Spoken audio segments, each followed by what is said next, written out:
সুন্দর একটা প্রশ্ন করেছেন, সেটা হচ্ছে আপনার হাজব্যান্ড নাবালেগ অবস্থায় হজ করেছেন।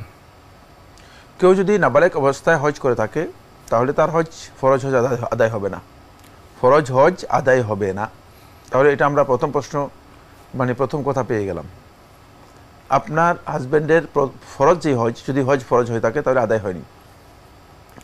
দ্বিতীয়, আপনি সেখানে একটি বিষয় যুক্ত করেছেন যে তার ওয়াজিব ছুটে গিয়েছে, তারপরে কি ছুটে গিয়েছে তিনি কিছুই জানেন না, তার যেগুলো ছুটে গিয়েছে এগুলো তিনি আর কিছু করতে পারবেন না।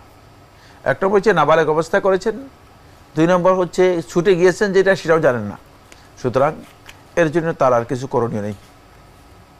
লা বাস, এতে কোনো অসুবিধা নেই। এক নম্বর, নাবালেগ অবস্থা হওয়ার কারণে কোনো নাবালেগ ব্যক্তি যদি কোনো কিছু অনিচ্ছাকৃত ছুটে যায়, এর জন্য ইসলামী শরীয়তে তার উপর কোনো বিধান নেই, তার উপর কোনো ধরনের জরিমানা আসে না।